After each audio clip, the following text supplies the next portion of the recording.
بسم اللہ الرحمن الرحیم۔ سورہ یونس حروف مقطعات سے شروع ہونے والی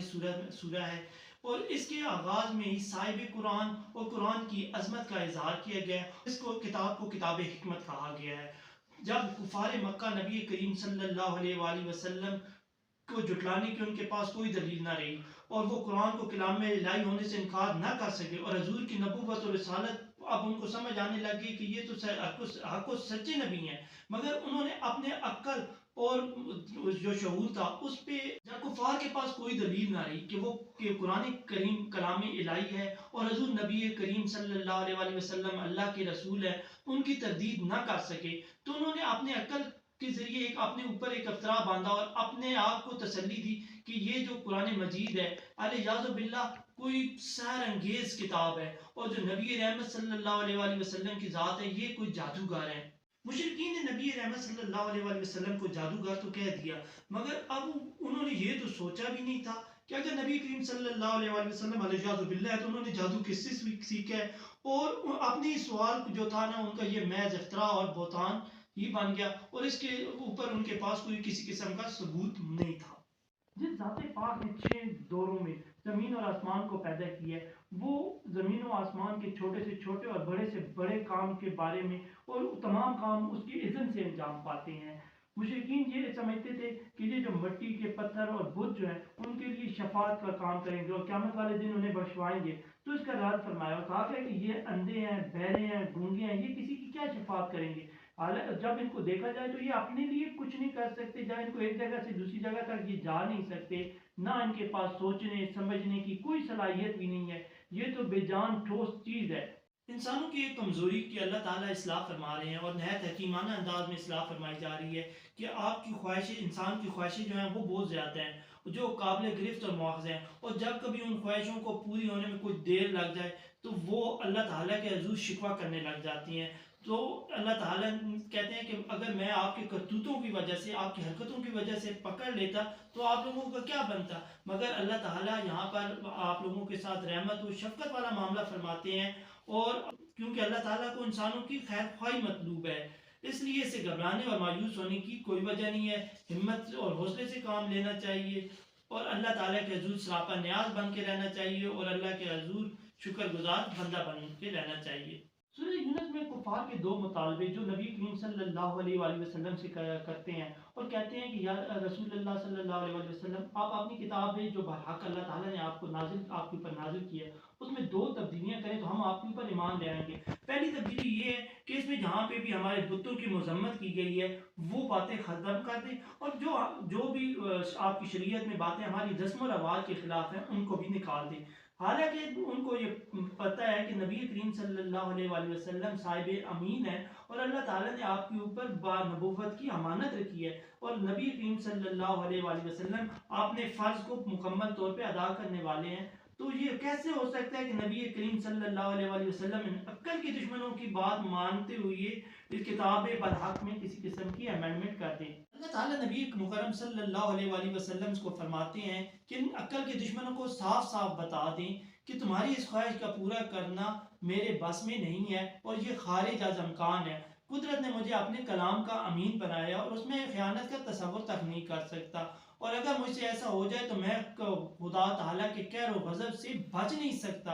اور نہ ہی میں اس قسم پوشی نہیں کر سکتا۔ اگر تمہیں خوش کرنے کے لیے میں کلام الہی میں کچھ کروں تو خدا تو حشر کے دن رب ذوالجلال کا سامنا کیسے کروں گا؟ جب مصیبتوں کے بادل گھر آتے ہیں اور انسان کو تمام دوست چھوڑ جاتے ہیں اور مختلف پریشانی اور مصیبتوں میں گھر جاتا ہے، تو اس وقت انسان کی آنکھیں جب کھلتی ہیں تو اسے ایک ہستی، ایک کی ذات کے ہونے کا یقین ہوتا ہے کہ میرا اللہ ہے جو میرے مدد کرے گا۔ اور امام جعفر الصادق نے ایک واقعہ نقل کیا ہے کہ کسی بندے نے آپ سے اللہ تعالیٰ کی ذات کا پتہ پوچھا کہ اللہ تعالیٰ کے ہونے پر کوئی دلیل دیں، تو آپ نے اس سے پوچھا کہ تمہارا پیشہ کیا ہے؟ اس نے کہا میرا پیشہ جو ہے وہ میں سمندری تجارت کرتا ہوں، تو میرے پاس بحری جہاز ہے یا لنگر جو بھی ہے، تو میں اس کشتی کو سمندر میں چلاتا ہوں۔ تو انہوں نے کہا کہ تم اپنی زندگی کا مجھے کوئی عجیب ترین واقعہ سناؤ۔ انہوں نے اس بندے نے بیان کیا کہ ایک دفعہ میں سمندر میں سفر کر رہا تھا کہ طوفان آیا اور میری کشتی ٹوٹ گئی، اور جہاز کا ایک جو تختہ تھا، جو لکڑی کا تختہ، اور تختوں سے مل کے بحری جہاز بنتا ہے، تو تختے پہ میں نے چلنا اس پہ تختے پہ آ گیا. جب میں تختے پہ آیا تو حضرت امام جعفر صادق نے ان سے پوچھا کہ اس کے بعد تمہیں کسی ذات کے ہونے سے یا کچھ کسی سے طلب مدد کی تو امید تو ہوئی ہوگی, کوئی اس سمندر میں جہاں پہ کوئی مدد کرنے والا نہیں ہے تو کوئی ذات. اس نے کہا ہاں. اس وقت مجھے خالق وحدہ لا شریک کا ذکر ذہن میں آیا. تو فرمایا وہی تمہارا خدا وحد و معبود ہے جسے تم مصیبت کی گھڑی میں عجز و نیاز کے ساتھ پکارتے ہو. اللہ تعالیٰ حال مضطرب اور پریشان حال کا دلوں کا حال جاننے والا ہے. سورہ یونس میں کفار مکہ کو بڑا لاجیکل انداز میں توحید کا پیغام دیا جا رہا ہے, اور انہیں بتایا جا رہا ہے کہ جب آپ زمین میں بیج ڈال کر آ جاتے ہیں, اس بیج سے چھوٹا سا پودا نکلتا ہے, پھر خوشے نکلتے ہیں, پھر پھل نکلتا ہے, تو ایسا کون کرتا ہے جو اس جب وہ بیج کے ڈال کے آتے ہیں تو پھر اب بارش برستی ہے اور بارش کی وجہ سے وہ پھل نکلتا ہے. تو کوئی ذات ایسی ہے جو اس بارش سے ایک دانے سے سب خوشے نکالتا ہے اور اس خوشوں کے اندر پھل ہوتا ہے. تو وہ تمہارے یہ جھوٹے بت اور خدا تو ہو نہیں سکتے کہ وہ اتنے قادر تو نہیں ہے وہ. اور تو ان تمام چیزوں کی طرف اگر تم غور کرو گے تو تمہیں نظر آئے گا کہ کارخانہ ہستی میں صرف ایک ہی ایسی ہستی ہے جو اس نظام کو بالکل قائم کی ہوئی ہے, جس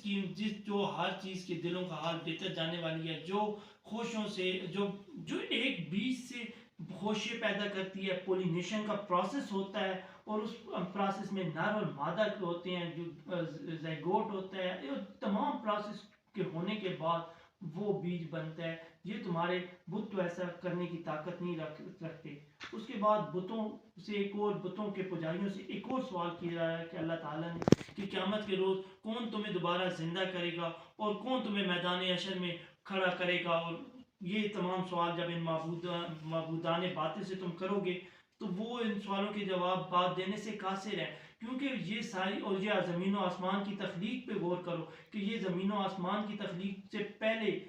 جو ہے اللہ تعالیٰ کی ذات تھی جس نے ان کو تخلیق کیا ہے, حالانکہ اس وقت ان بتوں کا کوئی اپنا وجود بھی نہیں تھا. یہ بڑے خوبصورت انداز میں سورہ یونس میں اللہ تعالیٰ جو ہے معبودان باطل